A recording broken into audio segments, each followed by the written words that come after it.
Bonsoir à tous. Bonsoir. Merci beaucoup d'être là. On est très nombreux ce soir. C'est vraiment un plaisir de vous recevoir pour une nouvelle conférence des Patriotes du Rhône. Vous savez, on a mis en place ces conférences depuis quelques temps pour déjà apporter du contenu et pour créer un espace de rencontre entre tous les adhérents, des moments de convivialité et puis aussi des moments où on réfléchit, on essaye de développer nos idées, de les affiner. Donc on est ravis de pouvoir discuter de tout ça aujourd'hui avec Eric Richard-Mose. Donc merci beaucoup Eric pour ta présence. C'est un plaisir. Merci.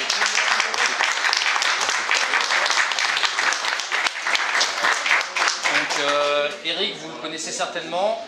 Il est membre de l'équipe nationale des Patriotes. Il est notamment animateur des manifestations à Paris, des grandes manifestations à Paris. Et puis Eric, voilà, c'est une figure importante du mouvement des Patriotes, qui a une grande expérience politique, qui est ancien conseiller régional et qui a une grande connaissance sur les questions de souveraineté, notamment les questions de souveraineté énergétique. Donc on a la chance de le voir aujourd'hui pour à la fois une conférence sur ces enjeux énergétiques, donc sur une conférence qui s'intitule l'énergie comme instrument de souveraineté. Et puis comme on a la chance de le recevoir à Lyon, on va en profiter pour échanger avec lui poser toutes les questions sur les actualités du mouvement, sur l'avenir de nos idées souverainistes des Patriotes à l'approche des échéances électorales, notamment les européennes qui arrivent l'année prochaine. Donc merci beaucoup Eric. Merci à toi Martin. La soirée va se dérouler de cette façon, donc il y aura cette conférence suivie d'un temps d'échange, donc vous aurez l'occasion de poser vos questions à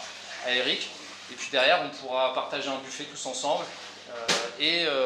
on aura une boutique mise à disposition avec à la fois les livres de Florent Philippot et également la revue du pôle d'expertise des Patriotes, Défis souverainistes. Donc pour ceux qui ne sont pas au courant, au sein des Patriotes, il y a un pôle d'expertise qui réfléchit sur toute une série de sujets qui enrichissent le programme des Patriotes, avec le pôle d'expertise qui est dirigé par Alain Vélo et qui édite cette revue qui s'appelle Défis souverainistes, qui est une revue de grande qualité. Donc ça, c'est le numéro 3 qu'on met à votre disposition, c'est un trimestriel où on va retrouver plusieurs articles, à la fois un entretien avec Alain Vélo, un article de Kevin Gauthier, qui est venu nous voir à Lyon il n'y a pas si longtemps que ça, qui avait également abordé les questions énergétiques. Et puis on va retrouver également un article de Alexandre Rastin sur les questions monétaires. Alexandre, il se trouve qu'il est adhérent dans le Rhône, donc on est ravis aussi que le Rhône soit aussi un vivier qui puisse animer les idées au niveau national. Vous allez pouvoir vous le procurer à la boutique. Eric, merci encore une fois pour ta présence. Merci à toi, Martin. Je te propose de commencer ton intervention. Merci beaucoup, Martin. Je suis très heureux d'être avec vous ici. J'ai déjà eu l'occasion de regarder ces fameuses conférences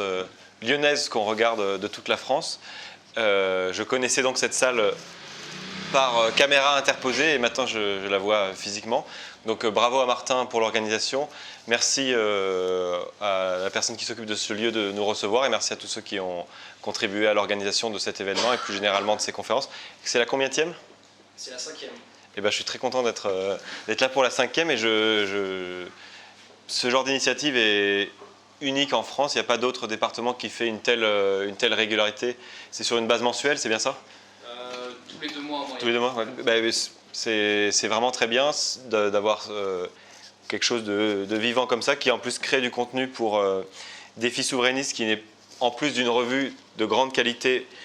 faite avec des articles de personnes qui sont adhérents ou sympathisants des Patriotes, mais qui a également une chaîne YouTube, un site internet qui permettent de diffuser des conférences, des articles, des messages de la part de personnes qui écrivent dedans ou qui font des conférences. Certaines se sont tenues ici et ont d'ailleurs été diffusées nationalement sur la chaîne YouTube de Défis souverainistes présidée par Alain Vélo. Donc je ne peux que, j'ai pas encore eu, on me posait la question, je ne vais pas vous mentir, je n'ai pas encore eu le temps de lire ce numéro, mais les 2 numéros précédents étaient d'une vraiment très grande qualité, tout en étant accessible sans avoir besoin d'être un expert de tous les sujets, puisque beaucoup de sujets sont couverts par cette revue. Tu as évoqué les questions énergétiques, les questions de souveraineté, mais en fait, n'importe quel thème sur lesquels quelqu'un a une expertise et qui a vocation à faire partie du champ politique, c'est-à-dire absolument tout, a vocation à se retrouver dans cette revue. Donc, j'en profite pour faire un petit peu la réclame pour, non pas pour vendre ça, parce que ça, Martin le fait déjà très bien, il y aura la boutique comme il vous l'a annoncé, mais également pour des éventuels contributeurs qui ont une connaissance particulière sur un sujet,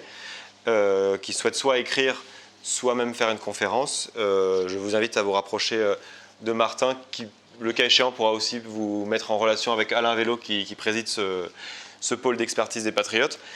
Ce ne sont pas que des articles, ce sont aussi des bases très importantes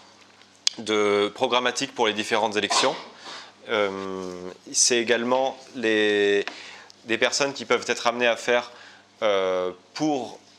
aider Florian Philippot, faire des notes, faire des synthèses quand il y a des nouveaux sujets qui arrivent et qu'il n'y a pas encore de messages ou de programmes sur un nouveau sujet qui arrive ou sur une évolution d'une situation, que ce soit géopolitique, que ce soit technique, que ce soit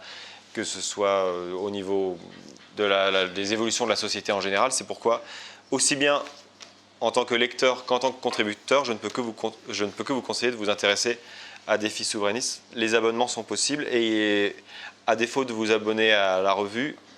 physique, vous pouvez également vous abonner à la revue dématérialisée et ainsi que vous abonner tout simplement à la chaîne YouTube de Défi Souverainiste. C'est tout à fait gratuit et vous aurez du contenu de très grande qualité. L'énergie comme instrument de souveraineté pour la France. L'énergie est un thème qu'on entend tous les jours, à la télé, à la radio, sur les réseaux sociaux. C'est un thème politique qui était porté depuis très longtemps par le camp national, le camp souverainiste dans le combat politique, mais qui n'était pas un sujet qui était mis en avant par les médias. Chose qui a beaucoup changé depuis ces dernières années, avec les fortes évolutions des prix, notamment des prix des carburants, prix du gaz, avec la situation dans l'Est de l'Europe, comme vous le savez, en Ukraine. Et ça devient enfin un sujet important. Il y a eu beaucoup de temps qui a été perdu par rapport à tout ça, puisqu'on s'est rendu compte, Macron et d'autres se sont rendus compte que le fait de ne pas avoir pris ce sujet comme étant un sujet très important suffisamment tôt pose des problèmes. On nous a parlé de rationnement énergétique cet été. On nous parle également de plus en plus de pass énergétique de la part des mêmes personnes qui proposaient un pass sanitaire. Ce sont donc des questions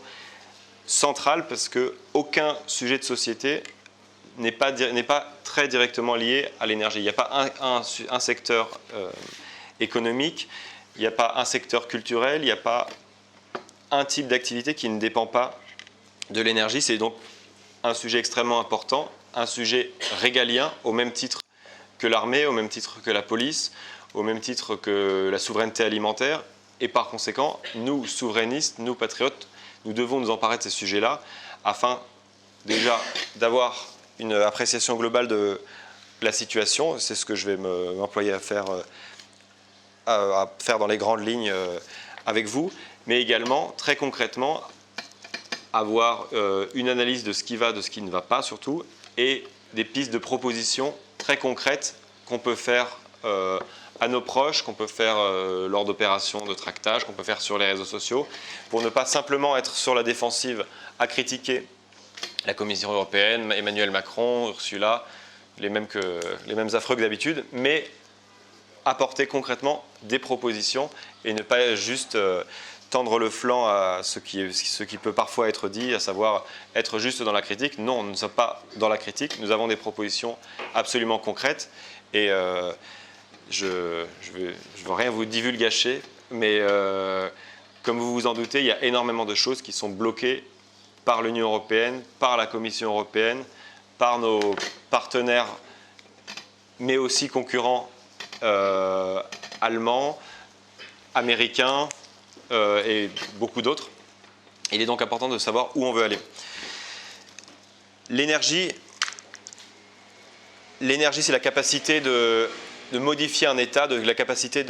d'apporter à un objet ou à un système, de lui donner une vitesse ou de le déformer, donc de transformer la matière ou de transformer l'état de la matière. Aujourd'hui en France, l'énergie, on en parle souvent en parlant de la question de l'électricité, qui est extrêmement importante. Mais l'électricité, ça ne représente qu'à peu près la moitié de l'énergie qui est consommée en France. Et c'est le cas pour beaucoup de pays comparables, même si nous sommes incomparables. Il y a l'électricité d'une part, qui est produite de différentes manières. En France, comme vous le savez probablement, c'est essentiellement du nucléaire, grâce depuis les 30 Glorieuses, depuis les plans Messmer et tout ce qui a été fait depuis, il y a eu des dizaines de réacteurs qui ont été construits en France, qui nous permettent d'avoir aujourd'hui une électricité avec des coûts de production qui sont beaucoup plus faibles que la majorité des pays européens. Ça nous a permis notamment de se sortir de l'ornière à partir des années 70 qui ont été absolument traumatisantes avec les chocs pétroliers. Le fait d'investir dans le secteur nucléaire nous a permis de réduire énormément notre consommation de gaz et de pétrole dans énormément de domaines économiques. Et il se trouve que cette question énergétique au niveau du nucléaire est menacée aujourd'hui. Comme vous le savez aussi, dans la région Rhône-Alpes, on le voit bien, il y a également une part importante de barrages hydroélectriques qui sont l'une des meilleures énergies possibles parce qu'une fois l'infrastructure construite, qui a un certain coût, qui n'est pas tout à fait dénué de risque, mais quand c'est fait sérieusement, c'est un investissement à très long terme qui ne coûte quasiment rien à faire tourner et qui est hyper pilotable puisque quand on a besoin de plus ou moins d'électricité, il suffit de plus ou moins ouvrir les vannes et les turbines font leur travail et on a l'électricité qu'on veut. Il y a également d'autres sources d'énergie renouvelables qui ont été installées notamment ces dernières 2 décennies. Notamment du photovoltaïque et de l'éolien, qui soulèvent énormément de débats, mais indépendamment du débat démocratique et de leur acceptabilité, ce qu'il faut absolument avoir en tête par rapport à l'éolien, c'est que ce sont des énergies non pilotables. On ne peut pas décider du moment où il y a du vent, on ne peut pas décider du moment où il y a du soleil, ce qui fait que dans un petit pourcentage, on ne se rend pas encore vraiment compte de ces inconvénients-là, mais si on était comme le veulent certains, y compris peut-être à la mairie de cette belle ville de Lyon, vouloir passer à un trop gros pourcentage d'énergie renouvelable comme l'éolien par exemple, ou comme le solaire, ça voudrait dire de devoir trouver des solutions pilotables permettant de produire de l'électricité au moment où il n'y a pas assez de vent et où il n'y a pas assez de soleil. Et le problème que ça pose et que ça a posé, on le voit depuis Fukushima avec le choix des Allemands d'arrêter le nucléaire, ça s'est traduit par certes plus de photovoltaïque et plus d'éolien, mais en contrepartie du charbon et du gaz pour pouvoir produire au moment où il n'y a pas de vent et au moment où il n'y a pas de soleil, ce qui est une catastrophe énorme environnementale, également une catastrophe sur le plan sanitaire, puisque le charbon qui est utilisé par les Allemands, c'est un type de charbon qu'on appelle la lignite, qui est l'un des types de charbon qui est le plus polluant et qui a des conséquences très concrètes en termes de santé publique avec des maladies respiratoires et des morts. Et donc en voulant arrêter leur programme nucléaire, les Allemands ont fait en sorte, avec ce surplus de consommation de charbon, de tuer beaucoup plus de monde avec ce choix absolument dangereux, risqué et anti-environnemental, ont tué beaucoup plus de gens que l'industrie électronucléaire n'en a tué dans l'histoire de l'Allemagne et dans l'histoire de l'Europe de l'Est, de l'Europe de l'Ouest. Donc il y a la partie électricité, mais il y a, dont on parle beaucoup, mais il y a également tout ce qui est hors électricité, c'est-à-dire les transports, l'habitat, les maisons, les bureaux dans le tertiaire, l'industrie et également l'agriculture. Au niveau des transports, il y a beaucoup de types d'énergie différents. On entend beaucoup de choses sur la voiture électrique, la voiture à hydrogène. Un sujet qui est assez peu abordé sur la question des transports est la question des transports pour tout ce qui est camion, pour tout ce qui est gros engins de chantier, pour tous les véhicules qui ont besoin d'avoir beaucoup de couple parce qu'ils sont très lourds, parce qu'ils ont besoin de bouger des grosses charges, etc. Qui tournent beaucoup au diesel parce que le diesel par rapport à l'essence permet d'avoir beaucoup plus de couple, d'être beaucoup plus efficace sur les choses lourdes, plus que d'aller vite par exemple. Il y a également le transport aérien dont on a beaucoup parlé ces derniers mois, ça ne vous a pas échappé, qui ne représente pas un gros pourcentage de la pollution totale, mais par contre qui crée des tensions d'ordre économico-social parce que les usagers des transports aériens représentent une part relativement faible de la population, en tout cas sur une base régulière, et donc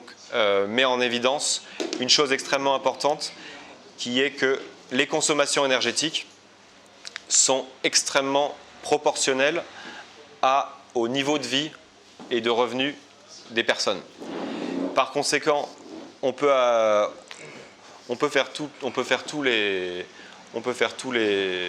interdire les arbres de Noël sur les places, on peut faire tout ce qu'on veut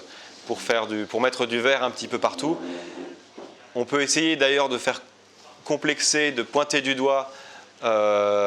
les sans-dents qui sont à la campagne et qui roulent au diesel et qui font des kilomètres pour aller au travail tous les matins. Mais les personnes à la campagne en moyenne polluent, même avec leur diesel, même avec tout ce que vous voulez, polluent beaucoup moins que les bobos riches de centre-ville, bobos ou pas d'ailleurs, parce que c'est les personnes avec les plus gros revenus, qu'ils soient de gauche, de droite, écolo, anti-écolo, qui voyagent le plus, qui ont des résidences secondaires, qui consomment plus, parce que les choses consommées, même quand elles sont de bonne qualité, ont un impact environnemental et ont une consommation d'énergie. On a plusieurs défis en France sur ces questions énergétiques. Le premier défi qui se pose à nous, c'est que, comme vous le savez, on a certes des idées, mais on n'a pas de pétrole ou pas beaucoup de pétrole et pas beaucoup de ressources naturelles. Et les questions énergétiques, et notamment les hydrocarbures, le pétrole, le gaz essentiellement, représentent un coût extrêmement important pour notre balance commerciale, pour notre économie, et sont une poche percée dans laquelle on perd des dizaines de milliards d'euros chaque année qu'on dépense en énergie. C'est le cas pour l'énergie, mais c'est le cas aussi pour un sujet connexe qui est la capacité à se fournir également en différents matériaux et notamment en différents métaux, puisque pour pouvoir mettre en place les industries d'avenir qui permettront notre prospérité et notre indépendance énergétique, il est nécessaire d'avoir du cuivre, tout un tas de métaux plus ou moins rares, souvent concentrés dans certains pays sur lesquels on n'a pas forcément, la capacité de se fournir autant qu'on le voudrait. Et par conséquent, la question de l'indépendance énergétique ne peut pas être séparée de la question de l'indépendance en termes d'approvisionnement de ressources naturelles et notamment de métaux, et aussi de notre capacité à pouvoir réemployer ces métaux, réemployer ces ressources, et que ça ne soit pas juste des importations qu'on jette à la poubelle et dont on ne fasse plus rien une fois qu'elles sont utilisées, mais qu'elles puissent être réutilisées, qu'elles puissent être réparées, tout simplement pour limiter la dépendance de notre économie, de notre pays, à des importations qui nous coûtent cher, mais également qui nous mettent en dépendance vis-à-vis d'États dont on n'a pas forcément envie d'être en dépendance. C'est le cas de la Chine, c'est le cas de plusieurs pays africains qui sont dans des situations politiques très compliquées, où il y a parfois des guerres civiles. Je pense à la République démocratique du Congo, avec notamment des enfants soldats, enfin des situations absolument terribles. On ne peut pas faire apparaître du cuivre ou du pétrole chez nous, mais quelle que soit la façon dont on obtient nos sources d'approvisionnement énergétique, c'est intelligent et c'est intéressant, et c'est une souveraineté que d'être capable de baisser cette dépendance. La dépendance zéro est très difficile à atteindre et n'est pas forcément réaliste à court terme, mais en tout cas, réduire notre dépendance de tout État ou de toute firme transnationale qui a ses intérêts propres qui ne sont pas forcément les nôtres est une façon importante d'envisager la souveraineté à travers la souveraineté énergétique. Il y a également toutes les questions climatiques dont on parle en permanence. Avec donc des questions de changement climatique,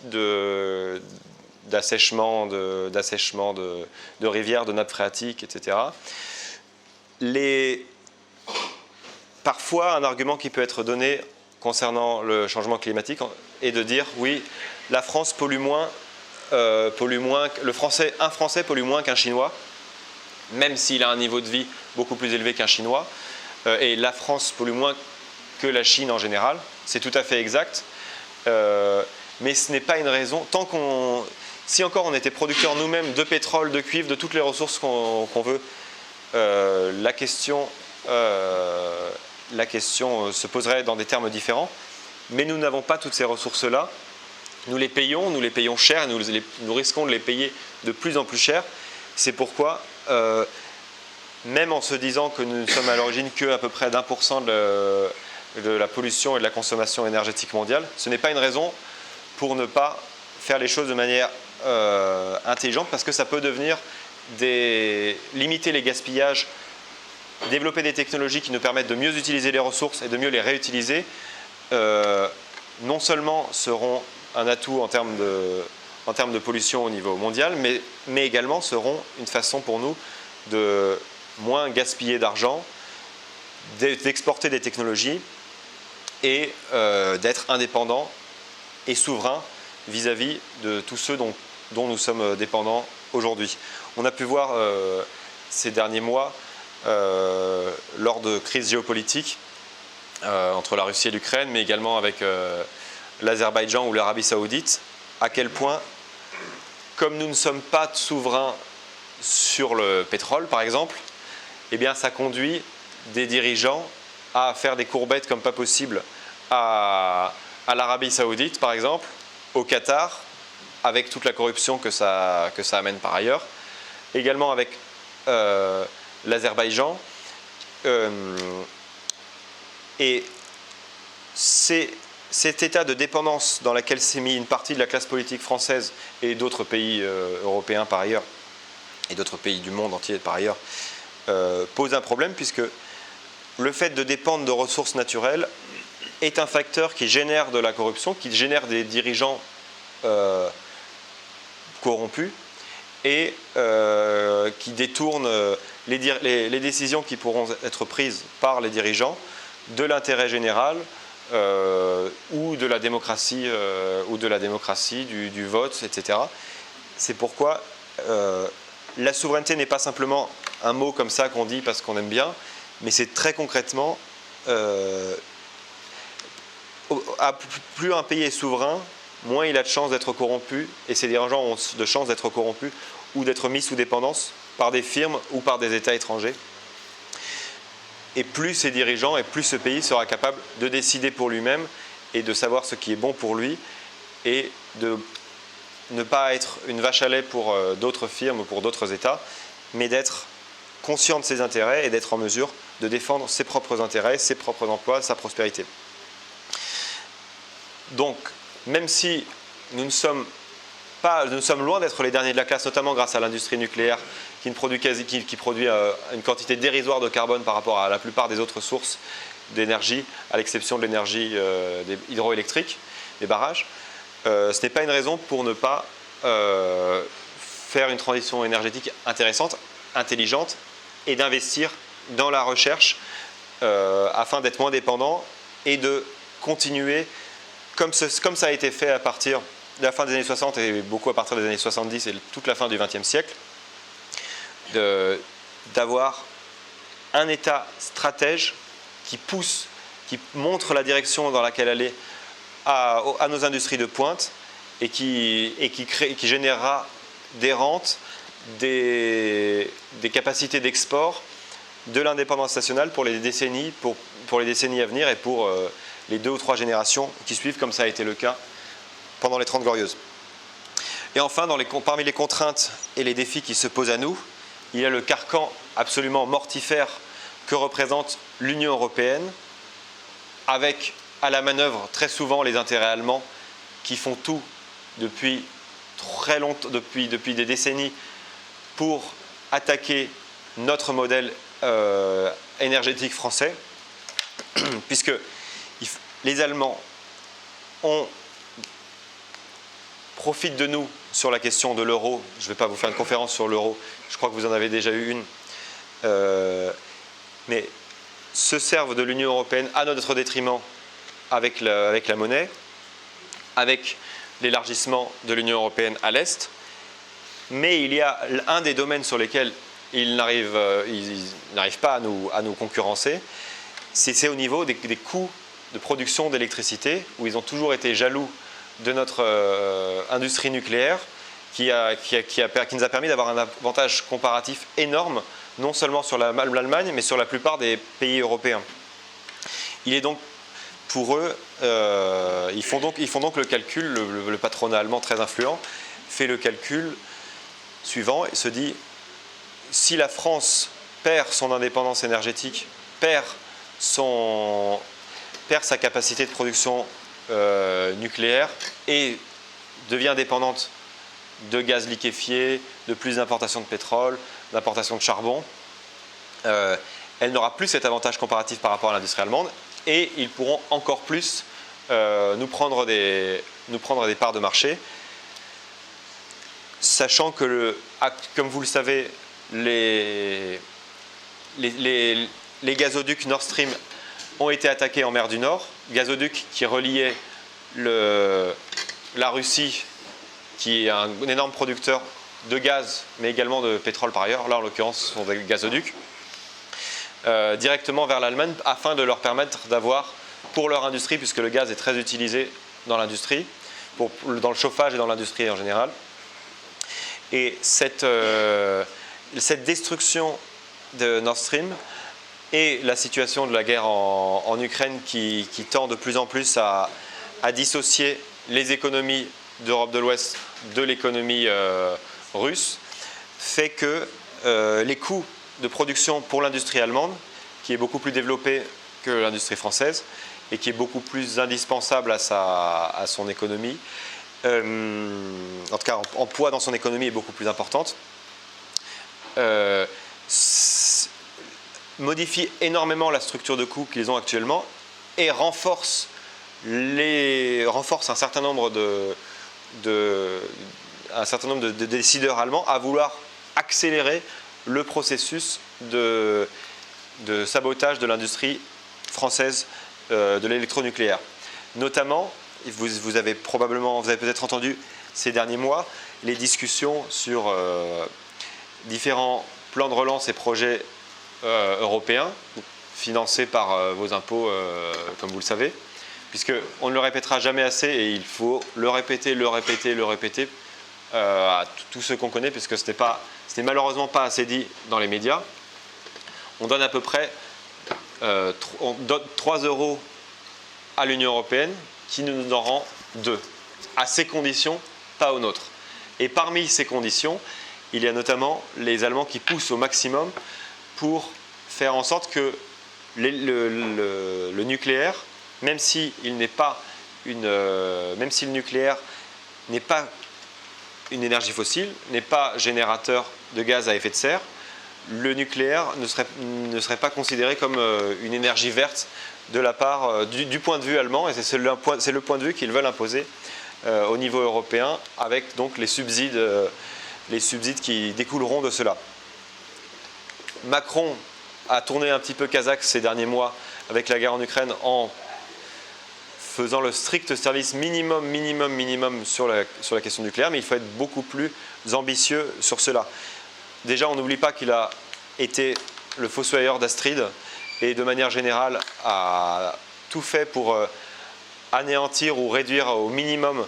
la recherche pour le nucléaire de 4e génération, donc pas pour l'EPR qui est en train d'être lancé dans différents endroits avec les retards qu'on connaît, mais pour la génération d'après, donc pour du plus long terme, pour dans 20 ans,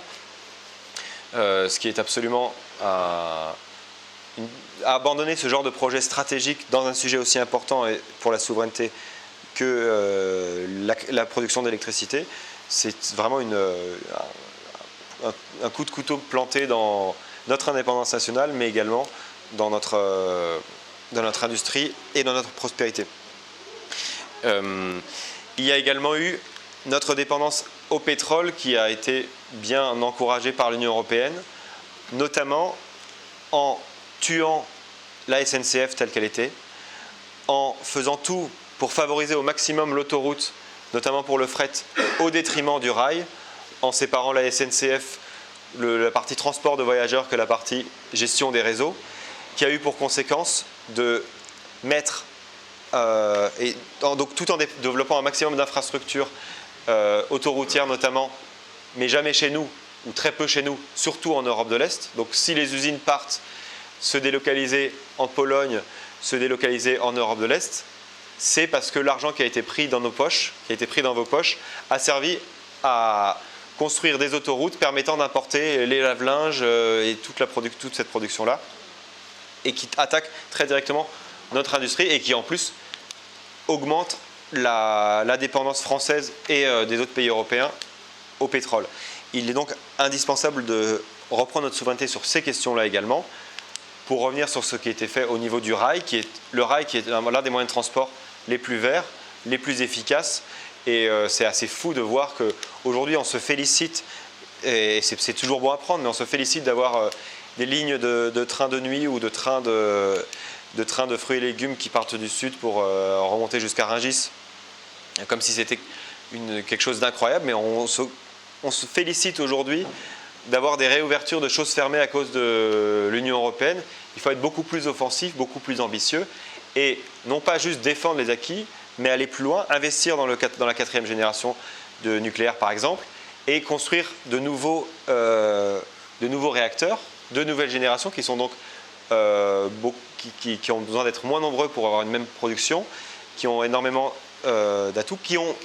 Flamanville a été très coûteux et très cher parce qu'on n'était justement plus habitué à en construire, parce que depuis la fin des années 90, on n'était plus habitué à en construire. Mais il faut que l'État stratège très clairement dise c'est dans cette direction qu'on veut aller, c'est ça qui permettra d'avoir en plus des investissements publics forts qui sont nécessaires, puisque seul un État stratège peut permettre d'avoir des investissements dans des infrastructures qui ne sont pas là pour avoir une rentabilité à 6 mois ou à 1 an ou à 5 ans, mais qui sont là pour être rentables sur toute une génération. Et également, le fait de dire l'État stratège investit massivement là-dedans permet, comme ça a été fait à partir notamment des années 70, d'avoir tout un tas de jeunes talents, de diplômés qui vont dans ces secteurs-là, des polytechniciens, des ingénieurs qui voient l'industrie nucléaire comme étant une énergie d'avenir et non pas comme une voie de garage qui fait que beaucoup sont partis en finance à la City ou à faire d'autres choses plutôt que de travailler dans des choses productives directement pour notre pays. Parmi les solutions à apporter et qu'on peut très directement donner quand on parle à des personnes qu'on croise, on se rend compte que beaucoup sont très directement liés avec comme chose précédente les autres, la reprise de souveraineté, le Frexit, le fait de pouvoir avoir la main sur notre monnaie pour pouvoir faire notamment de la création monétaire qui permette de financer des investissements productifs et non pas juste faire de l'assouplissement quantitatif, du quantitative easing juste pour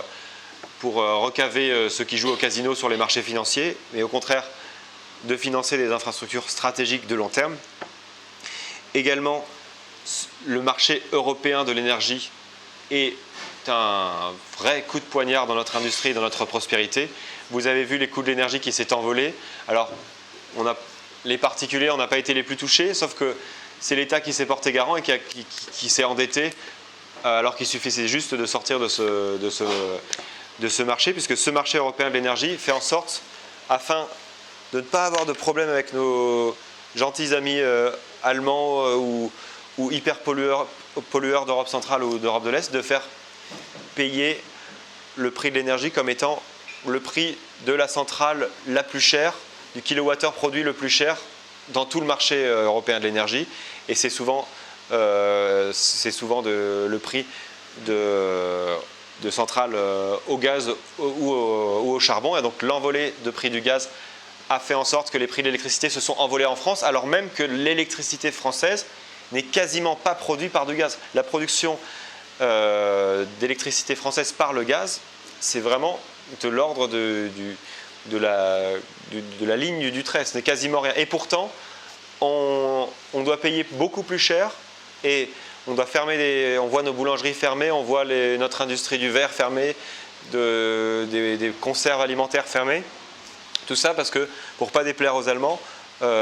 certains ont fait le choix, contre l'avis du peuple, de nous mettre dans la même barque que leurs décisions absolument iniques sur le plan énergétique.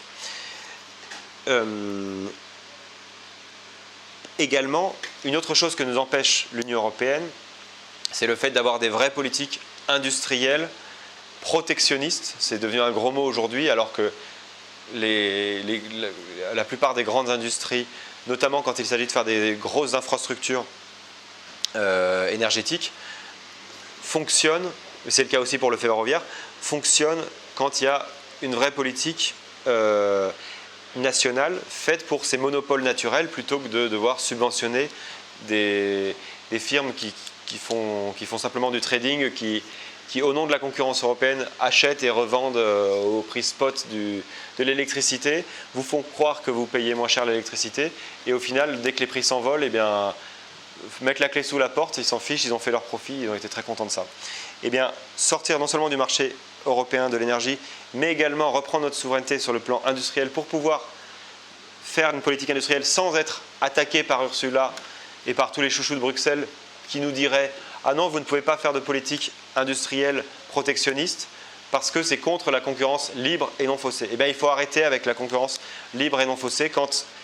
cette concurrence est défavorable à nos intérêts, notamment de la part de pays qui viennent essayer de nous donner des leçons, alors même que nous polluons beaucoup moins qu'eux, nous sommes à l'origine de beaucoup moins de morts par pollution atmosphérique qu'eux, et tout simplement parce que c'est à l'État de défendre nos intérêts, et il ne faut pas s'en remettre à Ursula et à tous les autres pour savoir ce qui est bon pour nous. Ils savent peut-être ce qui est bon pour nous, mais ils ne vont que très rarement dans cette direction. Il y a également l'approche générale sur les questions énergétiques qui ne doit pas être, à mon sens, dans la pénalisation de toujours les mêmes, de toujours les personnes qui sont en milieu rural ou les périurbains, toujours ceux qui sont loin des centres, qui sont loin d'être les plus riches, et ceux vers qui on pointe le plus le doigt en leur disant que tout ça c'est de leur faute, alors que c'est très souvent ceux qui pointent les autres du doigt qui sont à l'origine d'une grande partie de la pollution, etc. Il y a également un énorme... sur la question de la voiture, par exemple, de la voiture individuelle, qui a été dans la deuxième moitié du XXe siècle un énorme progrès pour la liberté des uns et des autres de pouvoir se déplacer comme ils le veulent. Le fait de ne rien faire et de ne rien développer n'est pas une solution, parce que si on ne fait rien et qu'on ne développe rien, eh bien on se fait rattraper par la concurrence étrangère, même avec du protectionnisme au bout d'un moment. Et de toute manière, n'étant pas producteur de pétrole, même avec des voitures, n'étant pas producteur de pétrole, même avec des voitures avec des moteurs un petit peu plus efficaces, le fait de rester en statu quo fera de toute façon, s'il n'y a pas de règles étatiques ou de municipalités qui sont faites, il y aura de toute façon une sorte de passe énergétique déguisée qui le sera tout simplement par le prix du carburant. Puisque le prix du carburant discrimine évidemment en fonction de là où vous habitez, des kilomètres que vous avez à faire ou de votre niveau de revenu. Il faut donc que les aides, que la politique industrielle de l'État, notamment les aides pour les achats de véhicules, ne soient pas aussi bêtes qu'ils le sont actuellement en voulant subventionner des voitures électriques produites à l'étranger, alors qu'au contraire, pour avoir une meilleure indépendance économique et énergétique, il faut réindustrialiser sur notre pays. Il faut donc produire plus d'énergie pour pouvoir réindustrialiser, parce que l'industrie consomme de l'énergie. Et également, il faut produire un SUV électrique qui pèse plus de 2 tonnes et lui permettre d'avoir beaucoup plus d'aide ou de capacité de déplacement, notamment dans les centres urbains, qu'une vieille Renault Super 5 qui pèse moins d'1 tonne et qui roule beaucoup moins et qui est beaucoup moins utilisée. Ce n'est pas la bonne façon de faire. Il faut beaucoup plus pousser vers les véhicules plus légers. Alors ça peut être en poussant l'industrie, le développement de l'industrie des voitures à hydrogène. Les voitures électriques peuvent être pertinentes à l'échelle de centres urbains, mais sont très compliquées, même impossibles à généraliser à tout le territoire national, parce qu'en termes d'infrastructure, ce n'est pas réaliste. En revanche, pour des problématiques de centres urbains, des petits véhicules électriques, pourquoi pas, mais également arrêter de subventionner ou de mettre en avant les véhicules lourds, en fait, puisque quelle que soit l'énergie, un véhicule très lourd, en particulier s'il est en centre-ville, ça n'a pas d'intérêt en termes de déplacement, et c'est de l'argent public qui est gaspillé, et c'est également toujours plus d'importations en termes de carburant ou de matières premières qui permettent de fabriquer des batteries électriques ou autres. Il faut donc reprendre notre souveraineté au niveau de la nation, donc que ce soit la souveraineté nationale, c'est-à-dire la France vis-à-vis des autres pays, des autres firmes, et également donner leur parole aux citoyens et arrêter de monter les citoyens les uns contre les autres avec les gentils écolos et les méchants ruraux. Ça ne se passe pas comme ça, il faut voir les choses de manière absolument sereine, de manière jamais dans la peur, parce que la peur est extrêmement mauvaise conseillère, mais avec un État stratège qui prend ses responsabilités, qui demande son avis aux citoyens, puisqu'il y a également la souveraineté populaire qui est importante, et comme vous le savez, aux Patriotes, on défend les référendums d'initiative citoyenne afin de faire en sorte que le souverain de ce pays, de notre pays, qui est le peuple, ait son mot à dire sur tous les sujets qui l'intéressent. Et la souveraineté énergétique, qui est devenue un thème à la mode, et je m'en réjouis dans le débat public actuellement, ne pourra pas se faire dans le cadre de l'Union européenne. Il est donc indispensable de recouvrer notre souveraineté, de recouvrer notre confiance en nous, puisque c'est en ayant confiance, en se projetant vers l'avenir et en étant plus seulement à défendre des acquis, mais en étant même offensif du point de vue de nos ambitions, qu'on réussira à rester indépendant énergétiquement et qu'on défendra notre prospérité, notre indépendance et notre liberté en tant que peuple et en tant que nation pour demain et pour les générations à venir. Merci à vous.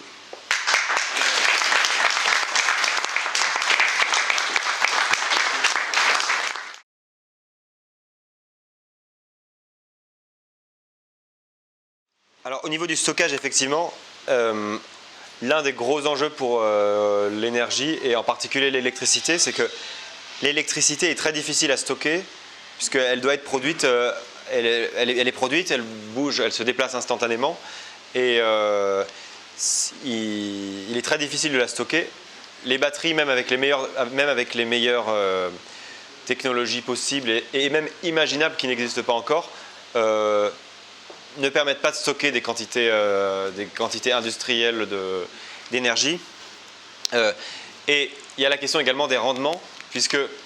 quelle que soit la façon dont on utilise une énergie, il y a un rendement qui est différent. Par exemple, quand on met l'un des atouts du pétrole, par exemple, c'est que dans une très petite quantité, dans un très petit espace et dans un poids très restreint, on arrive à avoir une quantité d'énergie potentielle absolument gigantesque. Et ça peut être dangereux à transporter, mais c'est des technologies qui sont bien gérées actuellement. Et ce qui fait que logistiquement, c'est vraiment idéal comme chose. Mais par exemple, une voiture, même avec les technologies qui se sont beaucoup améliorées ces dernières années, une voiture thermique gaspille, entre guillemets, ne transforme en mouvement, puisque c'est ce qu'on demande principalement à une voiture, qu'à peu près un tiers. Même les meilleures technologies ne transforment qu'à peu près 35% de l'énergie potentielle issue du pétrole. Si on prend l'exemple des voitures électriques, le rendement est beaucoup plus... Le fait de charger une batterie a un rendement qui n'est pas extrêmement bon. Mais par contre, une fois que la batterie est chargée, un moteur électrique est extrêmement efficace, puisque selon les voitures, il peut délivrer entre 70 et 90% de l'énergie qui a été mise dedans. Concernant les stockages, ce n'est pas une solution miracle ou une baguette magique, et ce sont des thèmes extrêmement larges, mais je peux que vous conseiller de lire les travaux ou d'écouter ce que fait Philippe Murer, avec qui j'ai travaillé pendant plusieurs années sur les questions écologiques et énergétiques, qui lui propose de développer plus que ce qui a été fait sur les voitures électriques, par exemple, plus développer les voitures à hydrogène, puisque l'un des atouts de l'hydrogène, c'est que lorsqu'on le recharge par électrolyse, donc en gros, quand on convertit de l'électricité en hydrogène, en tout cas en hydrogène permettant de générer de l'énergie, l'hydrogène, et notamment les voitures à hydrogène chargées la nuit, peuvent être une façon décentralisée de stocker l'énergie, puisque notamment lorsque de l'énergie est produite, que ce soit par des sources d'énergie renouvelables, quand l'électricité est produite par des sources d'énergie renouvelables ou de nucléaire la nuit, puisque la nuit, la demande électrique est beaucoup plus faible, eh bien, c'est faire tourner les centrales la nuit pour recharger un certain nombre de voitures, par exemple, ou d'unités de production dans certaines usines spécifiques, est une façon, non pas avec un grand réservoir d'électricité stockée d'une manière ou d'une autre, mais décentralisée, avec par exemple des incitations comme des coûts de l'énergie beaucoup plus faibles pour l'industrie, mais aussi pour les particuliers la nuit, pour inciter les gens à recharger la nuit. Ça peut être une piste. Comme elle n'est pas demandée, qu'elle n'est pas autant demandée qu'en journée ou qu'en jour de semaine, c'est une piste intéressante, non pas pour ensuite le réinjecter dans le réseau et pour qu'on vous pompe votre énergie de votre voiture, c'est absolument pas la question, mais en tout cas pour faire en sorte que la production électrique, que la consommation en tout cas électrique du réseau vers les activités humaines soit plus lissée entre le jour et la nuit, et pour mieux correspondre au fonctionnement notamment des centrales nucléaires, puisque les centrales nucléaires en fait c'est une réaction chimique qui fait que elle est permanente, mais c'est aux ingénieurs et aux ouvriers qualifiés de réduire le niveau et la vitesse de cette réaction. Et c'est actuellement le cas pendant la nuit, puisque pendant la nuit on a moins de besoins évidemment, mais c'est l'un des gros avantages de l'industrie nucléaire, c'est que le coût des matières premières, notamment alors il y a beaucoup d'acier et de béton pour construire les infrastructures, mais le coût de l'uranium est infiniment plus faible en proportion du coût total que la proportion du coût dans une usine électrique à gaz par exemple ou à pétrole. Concernant le bois, il y a des très bons travaux qui ont été faits ces dernières années. Alors, François Hollande a été absolument catastrophique, et avec d'ailleurs Macron qui travaillait pour lui et qui est complètement responsable de ça, sur la question du nucléaire, parce que sur un coin de table, pour faire plaisir aux écolos, il avait annoncé le fait d'aller vers 50% de notre mélange énergétique qui serait issu du nucléaire. Donc sur ça, c'est vraiment un fossoyeur du nucléaire français et de notre industrie. En revanche, il y a eu des très bons travaux qui ont été faits. Alors, qui ont été faits, c'est dans la décennie, au début de la décennie 2010, concernant les pistes pour mieux utiliser la forêt française, puisque depuis la révolution industrielle, on a remplacé comme source d'énergie le bois, qui était une grosse source d'énergie pour le brûler évidemment, par du charbon, puis par du pétrole, puis par d'autres sources d'énergie. Et la forêt française grandit d'année en année, et depuis maintenant, depuis la révolution industrielle, en fait, il y a beaucoup plus de forêts aujourd'hui qu'au milieu du 19e siècle. Et donc ce sont des sources d'énergie extrêmement importantes, et également des sources de biomatériaux pour la sobriété énergétique des bâtiments, puisque ça c'est un autre vecteur de souveraineté, et la question de l'isolation des bâtiments, puisque c'est un énorme coût, et plutôt que de financer certaines fenêtres ou certaines pompes à chaleur sous forme de subventions qui poussent le prix de tout cela à la hausse de manière vertigineuse, il serait plus intéressant d'avoir, comme le propose Philippe Murer par exemple, que je trouve qu'il est une très bonne idée, de dire pour les particuliers, mais aussi pour les entreprises, mais par exemple pour un particulier, si c'est pour une isolation d'une maison, faire en sorte qu'il y ait un prêt de la Banque de France à taux zéro, qui peut passer par un intermédiaire d'une banque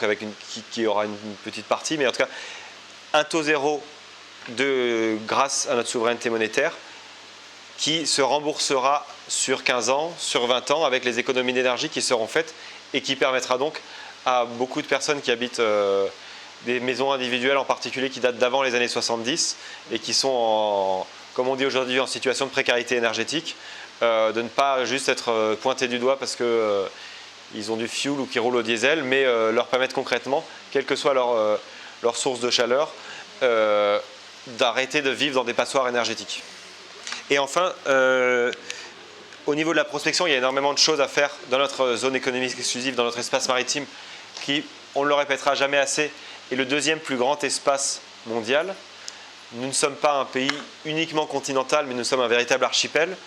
Le soleil ne se couche jamais sur la France. Il faut que nous en soyons conscients, il faut que nous en soyons fiers.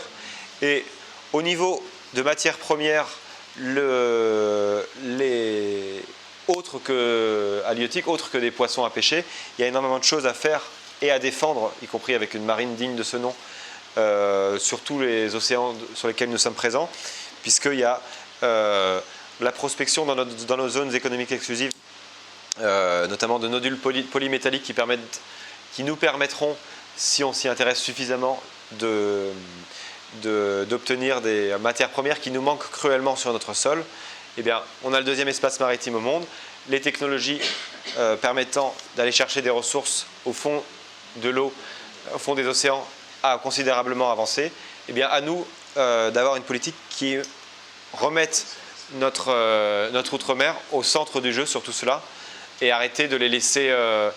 à la dérive comme étant des régions ultra-périphériques, comme le dit de manière absolument honteuse l'Union européenne, c'est la terminologie officielle. Et au contraire, investir énormément sur place,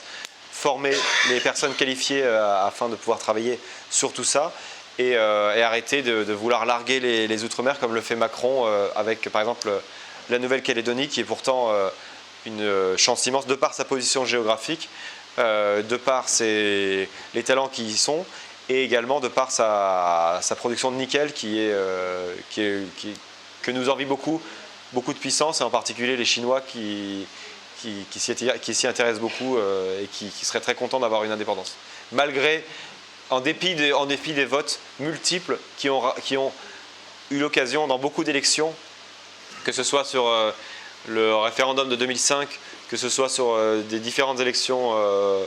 européennes ou présidentielles qui ont montré que les Outre-mer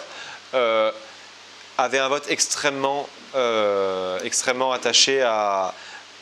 une politique, que ce soit de droite ou de gauche, mais une politique plus indépendante de Bruxelles, plus indépendante et contre le désengagement étatique et contre le fait de tout brader aux grandes firmes transnationales.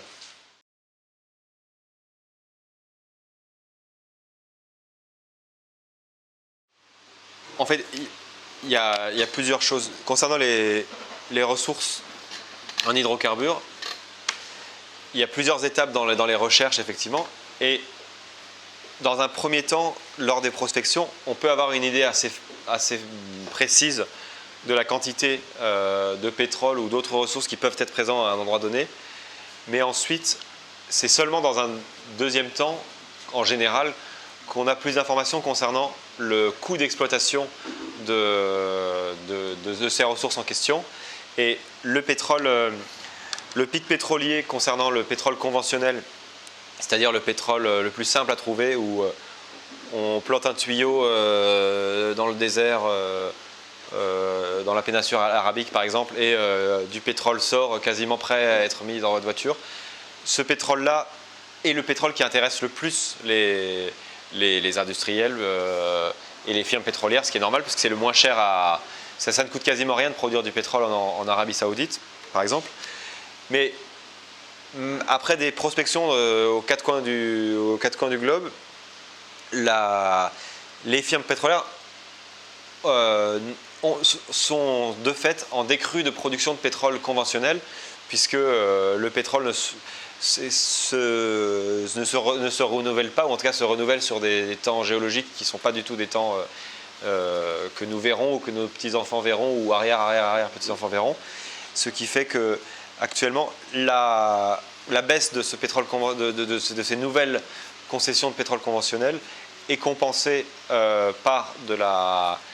des sables bitumineux au Canada, par exemple, ou du pétrole de schiste aux États-Unis, qui sont absolument une catastrophe environnementale, une catastrophe en termes de santé publique pour ce qui est de la fracturation hydraulique pour les schistes. Mais il y a des ressources qui ne sont rentables, enfin, il y a des sources pétrolières qui ne sont vraiment rentables qu'avec un baril non pas à $200 ou à $300, etc. Mais dans tous les cas, même si on trouvait quelque chose de relativement important, enfin, il en faudrait vraiment beaucoup plus sans parler des questions même environnementales, il en faudrait beaucoup plus pour satisfaire notre consommation nationale. Et donc de toute manière, même si on trouve ça et là un peu de pétrole sur le territoire français, ce n'est pas ça qui nous permettra d'être indépendants en pétrole, et il faut donc au maximum se rendre moins dépendant à cette ressource.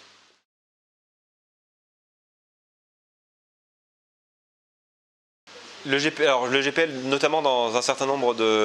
d'applications pour des véhicules de société, pour des gros véhicules aussi, est intéressant, puisque c'est un peu comme pour le diesel, en termes de couple, ça a des propriétés qui peuvent être tout à fait intéressantes. Mais le gaz propane liquéfié pose quand même la question de l'approvisionnement, que ce soit le gaz en général, qu'on le produise nous-mêmes avec des unités de méthanisation ou qu'on l'importe. Ce n'est pas le plus simple à obtenir, parce que si on voulait produire nous-mêmes tout notre gaz, il faudrait des unités de méthanisation partout. Ce n'est pas du tout à très grande à petite échelle, c'est intéressant,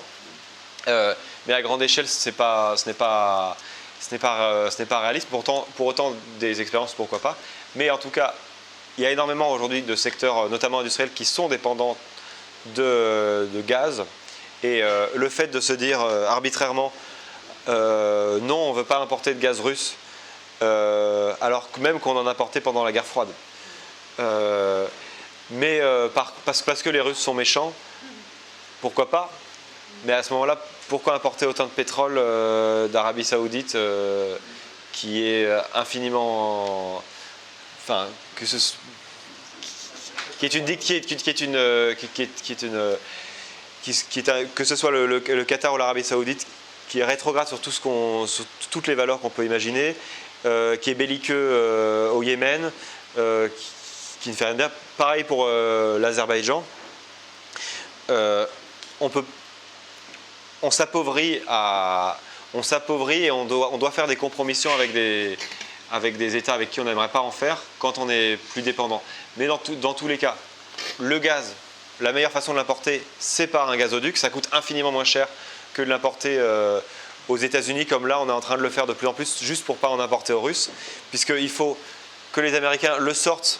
en tant que gaz de schiste. Donc déjà, environnementalement, c'est terrible. En plus, ils utilisent beaucoup d'énergie pour faire ça. Qu'ils le liquéfient, qu'ils envoient des bateaux. Nous, il faut qu'on construise des infrastructures énormes qui coûtent des milliards d'euros pour pouvoir faire les terminaux nécessaires pour le réimporter. Là, même au-delà du point de vue environnemental, en termes de coûts, c'est une folie. Et d'ailleurs, on voit malheureusement, et c'était couru d'avance, beaucoup d'industries, c'est le cas en Allemagne, mais c'est le cas aussi en France, qui se disent, tiens, structurellement, en se coupant des importations de gaz russe, de gaz de Sibérie qui coûte peu cher à produire et surtout à transporter, c'est une catastrophe puisque les industriels vont aller, plutôt que d'aller en Europe où il faut importer de manière très chère le gaz, ils préfèrent aller produire aux États-Unis ou en Amérique du Nord où ils pourront payer un coût de l'énergie pour leurs applications industrielles nécessitant du gaz 4 fois moins cher. Donc c'est à nous aussi, en attendant de développer notre souveraineté et notre indépendance en termes de production électrique ou de réduction de la consommation électrique et d'énergie en général, c'est à nous de savoir où sont nos intérêts et de savoir importer ce qu'on a besoin d'importer au moindre coût plutôt que d'aller donner notre tribut de guerre à l'oncle Sam en leur achetant leur gaz.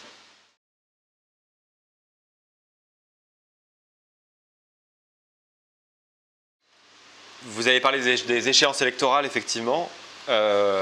C'est un sujet extrêmement important sur lequel Florian travaille d'arrache-pied tous les jours afin de travailler à la réussite de ce qu'on veut, de ce qu'on a déjà fait par le passé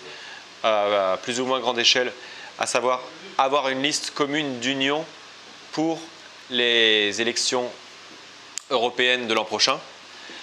Élections européennes qui sont particulières parce que c'est un scrutin de liste qui, contrairement à d'autres de listes qui est faite au niveau national, avant c'était par macro-région. Je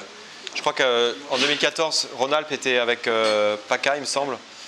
C'est ça. Maintenant, c'est une liste au niveau national avec donc énormément de coûts, mais qui, comme avantage, a le fait d'avoir un remboursement à partir de 3% et plusieurs élus à partir de 5%. Sachant que en tant que parti souverainiste, en tant que parti défenseur du Frexit, de l'indépendance nationale et parti réaliste sur tous les drames que cause notre dépendance et notre assujettissement à l'Union européenne, c'est l'une des élections les plus importantes pour nous. Donc vous avez peut-être vu dans la presse, je crois que c'est dans Marianne qu'il y a eu un indiscret. Il se trouve que Florent Philippot a rencontré il y a quelques semaines Nicolas Dupont-Aignan pour parler de cela. Donc c'était plus un secret des dieux puisqu'il se trouve qu'ils se sont rencontrés dans un restaurant et que par hasard il y avait un journaliste de Marianne qui était dans une table à côté. En même temps, c'était pas très très loin de l'Assemblée nationale où Nicolas Dupont-Aignan a été élu. Et donc il y a un nombre de journalistes au mètre carré relativement important dans le coin. Donc il n'y a pas besoin d'avoir de complot ou quoi que ce soit. L'accord n'est pas encore signé, etc. Mais ça avance plutôt en bonne voie. Il a donné plutôt des bons signes dans la matière. Génération Frexit, qui a été avec nous aux législatives et qui a participé à beaucoup de nos manifestations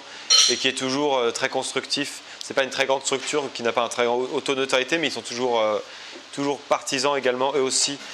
du Frexit comme nous, mais également d'une liste de s'associer au maximum, comme ça a été le cas aux élections législatives. Il y a la question de l'UPR qui serait évidemment intéressant d'avoir avec nous dans la liste, mais comme vous le savez peut-être, ou vous l'avez peut-être entendu, malheureusement, la porte est toujours ouverte de notre côté, puisque l'heure est trop grave pour notre pays pour ne pas faire d'efforts, et des efforts renouvelés et des efforts permanents. Mais il se trouve qu'il n'a jamais voulu faire d'alliance avec qui que ce soit. Nous, quand on dit qu'on est pour l'Alliance astrosouverainiste, même si on est un parti très récent, on peut dire qu'au régional, aux dernières élections régionales en Grand Est, on était associés. On a fait une liste commune avec Jean-Frédéric Poisson et son parti. Alors, pas Jean-Frédéric Poisson directement, parce que lui, il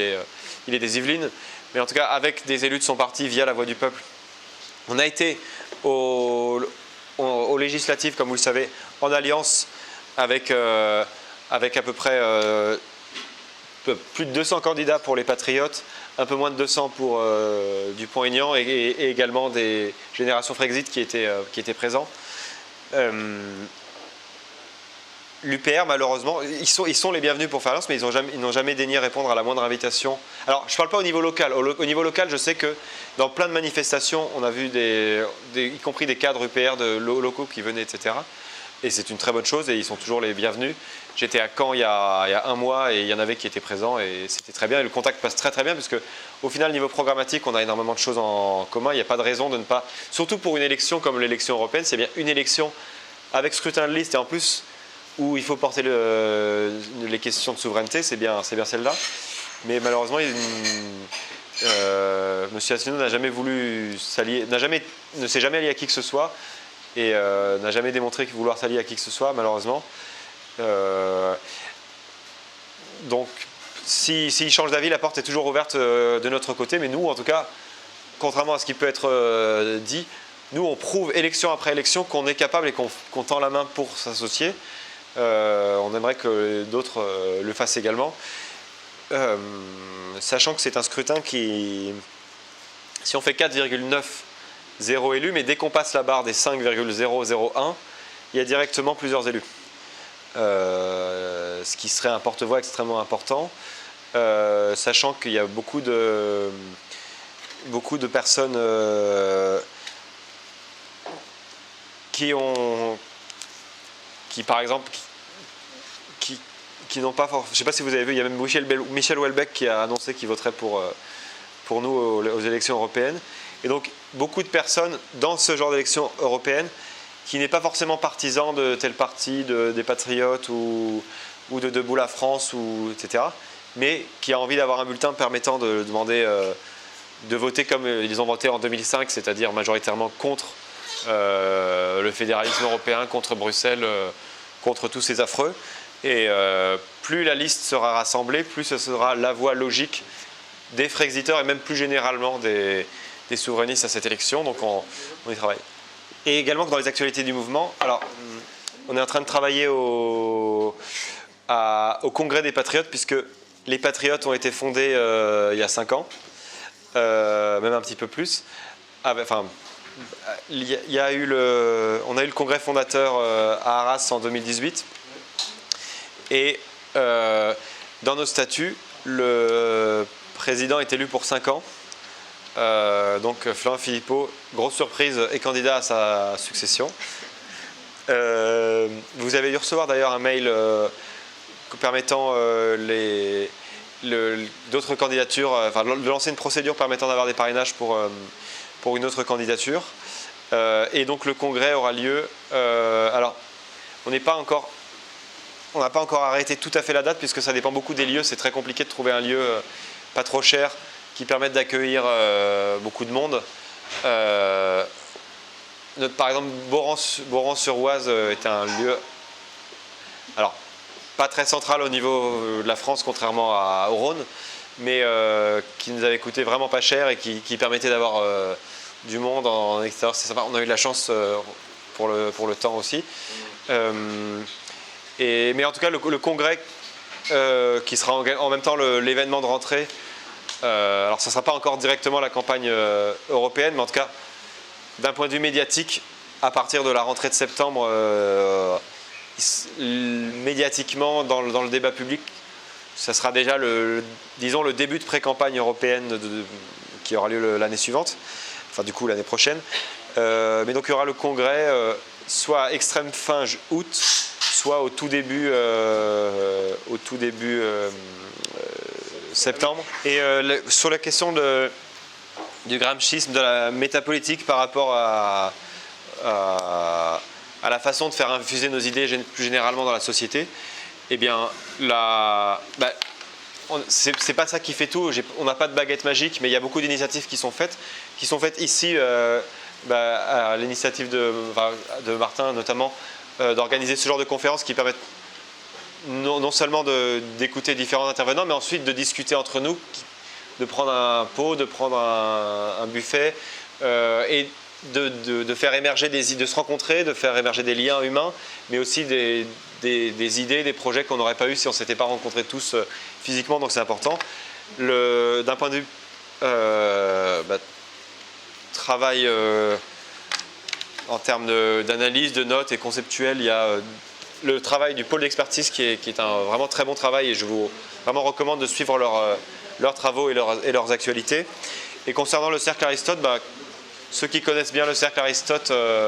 savent que ça se passe très bien avec eux. Ils sont présents à énormément de nos manifestations. On a la chance d'avoir eu Pierre-Yves Rougeron présent dans je ne sais pas combien de dizaines de manifestations à Paris, mais aussi à Strasbourg. Il a très souvent des mots très sympathiques à notre égard dans ses vidéos, par exemple. Et il se trouve que, par ailleurs, il a été... alors je ne sais pas s'il a des souhaits par rapport à cette élection-là. Je ne sais pas du tout s'il y a des discussions par rapport à ça. Mais en tout cas, pour information, il avait été sur notre liste commune via La Voix du Peuple. Aux dernières élections régionales, il était tête de liste. En tant que gaulliste devant l'Éternel, il était tête de liste dans le département de Colombelles et Deux Églises, donc de Haute-Marne. Donc nous, on voit d'un très bon œil ce qui est fait, puisqu'en termes de réinformation et en termes d'éducation populaire, ce que fait le cercle Aristote, c'est extrêmement précieux. Et c'est aussi intéressant d'avoir beaucoup d'intervenants et beaucoup d'auteurs qui ne sont pas forcément d'accord sur tous les sujets entre eux, mais qui élèvent le niveau, qui élèvent le débat et qui permettent à ceux qui sont intéressés de se faire une idée. Et je trouve leur virage très intéressant ces derniers mois sur les réseaux sociaux, avec plus de contenu pour YouTube, la présence sur Twitch également, qui ensuite est rediffusée sur YouTube, donc qui permet d'avoir plus d'interactions. Je trouve vraiment que ce qu'ils font est très bien. J'ai été pour la première fois au cercle Aristote, ça devait être en 2014, à l'une des conférences du lundi. Il se trouve qu'ils ont une très bonne évolution. Enfin, c'était déjà très bien à l'époque, et ils prennent en poids et en capacité de production, et je trouve ça très bien. Merci beaucoup, Eric. Merci beaucoup. Merci. Merci beaucoup.